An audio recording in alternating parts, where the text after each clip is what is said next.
ऋग्वेद देखेंगे आज हम। तो ऋग्वेद में क्या है, ऋग्वेद जो है हमारा सबसे पहला वेद है, क्योंकि हमने पढ़े थे लास्ट टाइम 4 वेद होते हैं, ऋग्वेद, यजुर्वेद, सामवेद और अथर्ववेद। तो जो ऋग्वेद है वो हमारा सबसे पुराना और सबसे पहला वेद है। तो ऋग्वेद की अगर हम परिभाषा दें तो क्या होगा, ऋचाओं के क्रमबद्ध ज्ञान के संग्रह को ऋग्वेद कहते हैं। ऋचाओं के क्रमबद्ध ज्ञान के संग्रह को ऋग्वेद कहते हैं। ऋचाएं क्या होती हैं, ऋचाएं होती हैं कि जो ऋषियों ने ऋषि के मुख से निकली संस्कृत रचना, ठीक है, उसको क्या कहते हैं, ऋचा कहते हैं। तो इन्हीं का संग्रह जो कहलाता है वो क्या कहलाता है, ऋग्वेद। जो ऋग्वेद है उसमें 10 मंडल हैं, 1028 सूक्त हैं और 10,462 उसमें क्या है, ऋचाएं हैं। और जो इस ऋग्वेद का पाठ करता है उसको हम कहते हैं ह्रोत। क्या कहते हैं, ह्रोत कहते हैं।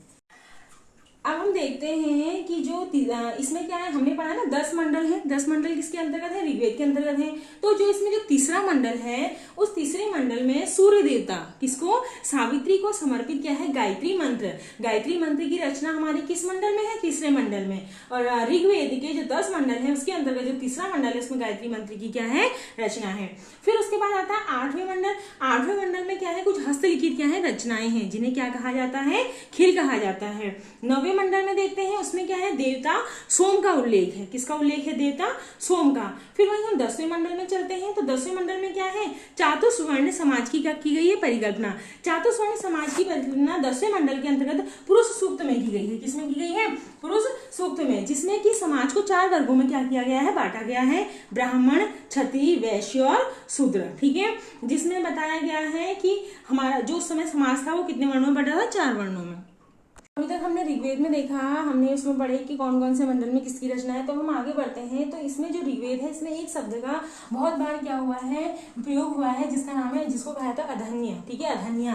क्या कहा था, अधन्या। अधन्या मतलब होता है ना मारे जाने योग्य। ठीक है, ना मारे जाने योग्य, अर्थात इसका मतलब किससे है, गाय से। इसका संबंध किससे है, गाय से है। अगर हम ऋग्वेद की बात करें तो इसमें सबसे ज्यादा जो रचनाएं हैं वो कौन से देवता के लिए है, इंद्र देवता के लिए, क्योंकि वैदिक काल में जो इंद्र भगवान थे वो लोगों के बहुत ज्यादा प्रिय थे। ठीक है, उसके बाद है अग्नि। अग्नि के लिए इसमें कितनी रचनाएं हैं, लगभग 200 रचनाओं का क्या है, इंद्र के बाद जो सर्वाधिक रचनाएं हैं वो अग्नि के लिए हैं। फिर इसकी शाखा की बात करते हैं हम। ऋग्वेद की क्या है, अपनी एक शाखा भी है, जिसको जीवित शाखा कहा जाता है। इसकी शाखा यानी कि एकमात्र जो इसकी क्या है, जीवित शाखा है, उसको क्या कहा जाता है, शाकल शाखा कहा जाता है। इसके उपवेद की बात अगर हम करते हैं तो इसका उपवेद क्या है, आयुर्वेद है। और इसकी लिपि जो है ब्राह्मी। कौन सी लिपि में लिखा गया है, ऋग्वेद ब्राह्मी। और इसकी जो हम कह सकते हैं भाषा वो क्या है, संस्कृत है।